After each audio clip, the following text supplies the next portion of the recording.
Africa Prime, brought to you by Jamison's Select Reserve.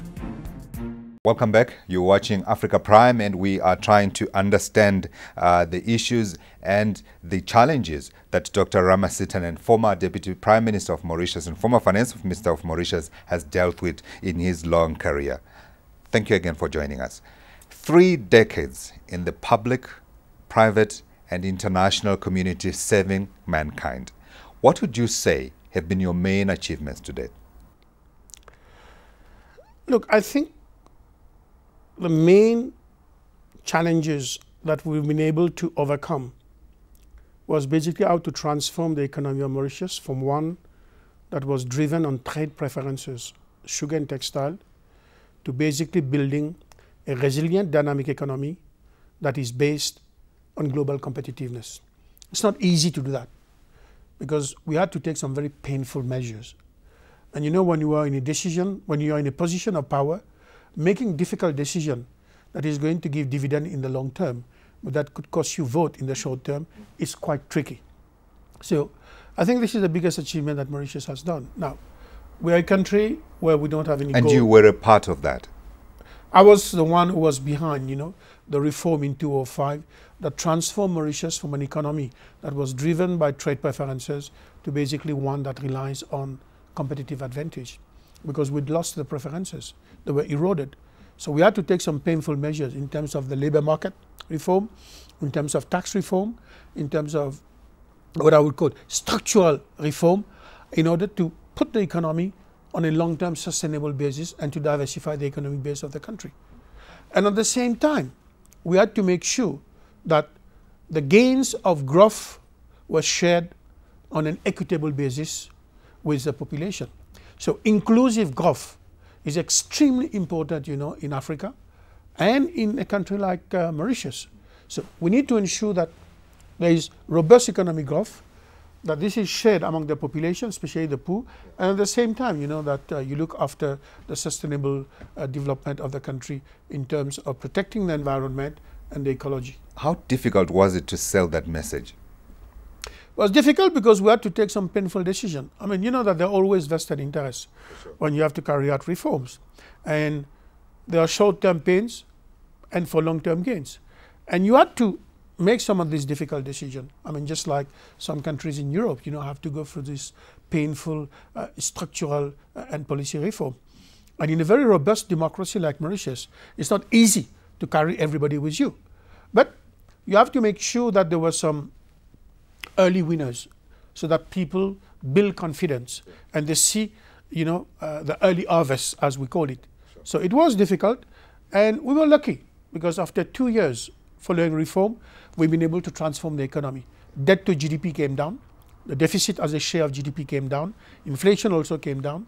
The reserves of the country, increased significantly. And as a result of the painful reform that we undertook in Mauritius, we were able to weather the economic recession that hit the world in 2008 and 2009. Were you always marked out to be a politician? No, I joined politics, much more by luck, by accident. But you make your own luck, don't you? You do. Yeah, but you need some luck also. Look, I come from a very, very poor background. So I'm an economist by training. And then, this chance came. A minister of finance resigned, and I was called by the prime minister. He said, look, why don't you stand as a candidate? And if you are elected, we'll make you Minister of Finance. So it was just a stroke of luck. But you were coming from a cushy job, if you like. I mean, you had been inside the World Bank, you had been inside the African Development Bank, and you didn't need the hurly-burly of politics. What decided it for you to come back home? To serve the public, And I was governor. When I was Minister of Finance, in fact, I was governor for the World Bank and for the IMF. And in fact, it's the call, to serve the country. And I mean, it is a fact that I had a very good job in the private sector. And when you join politics, there's always uncertainty, there's always risk. This is occupational hazard, as we call it, especially in Mauritius. So, but I think you need to have people also to occupy this position and to help address the formidable challenges that we had to face. Yeah. Now, when you look back, do you think sometimes that there was one decision that you made that perhaps didn't work out quite right? You know, this is a risk that you face, you know, when you're in the heat of the action. Yeah. Obviously, you have to consider, you know, the essential. And maybe we could have done better in terms of communicating basically why we require reform and why reform was necessary and what would be the gains from reform in the long term. So it was quite tricky, but we live also in a very robust democracy, you know. So even probably if we had better explained, if we had better communicated, you know, if people are playing politics, you know, and they have to be against the government of the day. So it's not easy, you know, to win everybody and to build this type of consensus. Yeah. So maybe there are some measures, probably we could have spread it over a longer period of time. But when you're in deep trouble, you know, you have to make sure that the right decisions are taken in order to reverse basically the poor state in which the economy was. Yeah. So what influenced you to want to save the public? What were you who were you looking up to? Basically, you know, look. Did you just want to save the public? Just like that? Were there some people that you're emulating? To a large extent, you know, I'm an economist by training. Sure. And you think you've got some ideas.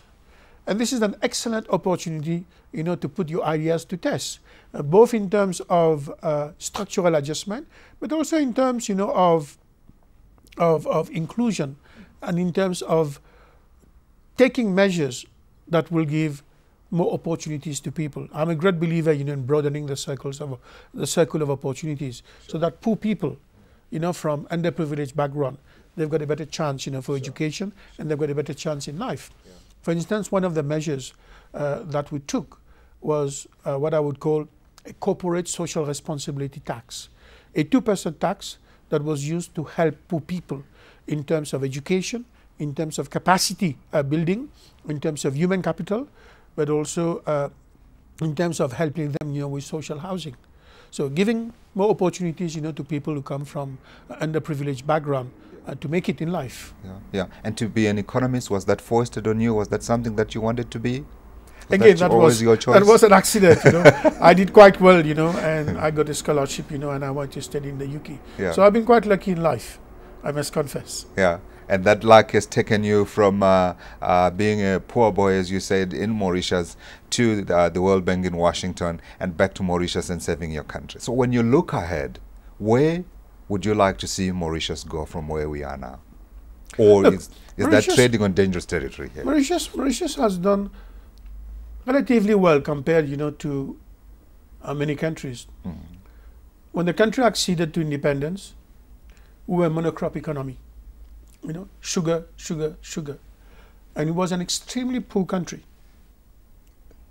We were written off by 2 Nobel Prize winners. That basically Mauritius is a basket case because the factor endowments were not there. Do you mind naming them? James Smith and V.S. Naipaul. Oh yeah, I remember him. And we were written off, you know, not only because we did not have the natural resources and the minerals, but because of the ethnic diversity of the country. And we've proved them wrong. And today we have graduated, you know, to an upper middle income country with an economy that is diversified, that is resilient, where people, we have invested in education, in health, and in social protection.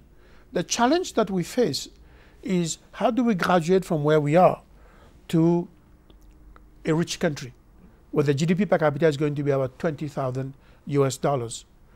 Now the challenges are tough. We need to invest in quality infrastructure. We need to increase the number of boys and girls who have tertiary education. And we need to invest in good institutions. So these are quite difficult challenges that we need to confront. And can we make it? So I think only time will tell. Sure. But are you hopeful? I am very hopeful because up to now, you know, we have been able, you know, to scale the height and meet these challenges, even though, you know, to move from $1,000 US to 8,000 is probably not that difficult if you make the right decision. Sure. Whereas to move from 10,000 to 20,000 is a tough call, because it's extremely competitive out there. And Mauritius has lost its competitive advantage in the high volume, low cost. So it's time to reinvent the wheel, if you like. You need to reinvent, and you need to sharpen your competitiveness. And to do that, you need to sharpen the skill of your people. And this is what we need to do. And at the same time, the quality of the infrastructure must be very good. Whether it's the port, whether it's the airport, whether it's renewable energy. So all these are decisions that need to be taken, and investment that have to be made in order to create the enabling environment for us, you know, to run what I would call the next development lab. Yeah, you have very clear ideas on what needs to be done. Are you going to do anything to try and see that they are implemented? Look, I'm no more in office, sure. You know, and this is occupational hazard. But you are 56, so your best years are ahead of you. I've been in office for 10 years, you know, sure. And I've had my 15 minutes of fame. But I think what is more important, you know, is not one individual. Sure. It's a collective effort that needs to be done, not only by government, by private sector, by civil society, but NGOs, to understand what are the challenges and to put all our effort and all our resources together to reach that objective in terms of having, as I said, you know, a robust economic growth, but more importantly, it must be shared fairly among the population. And are you going to be a part of that? I'm going to be part of it as a Mauritian. As a Mauritian. Now, in what capacity? Yes. I mean, it's very difficult for me, you know, to look at the future. Sure, sure. But for you personally, from now on, where are you headed now? Look, I've got a job in the private sector. Sure. I'm happy with this job, trying to help the organization for which I work in terms of policy and strategy, and also for development. So these are challenging times, you know, for Africa. Sure. And as I told you initially, we would like Mauritius, you know, to be a springboard, a gateway, you know, for business between Asia and Africa. And I think it's difficult probably to replicate what has happened in Mauritius, sure. But some lessons that we can draw from basically where Mauritius has succeeded, but probably where Mauritius has not also succeeded. And I'm a great believer that we need to share experience, and we need to share knowledge, and we need to share, you know, how we have moved from where we were to basically where we are today. Indeed. Dr. Rama Sithanen, former Deputy Prime Minister, former Finance Minister of Mauritius, and private sector player now. Thanks very much indeed for joining us on Africa Prime.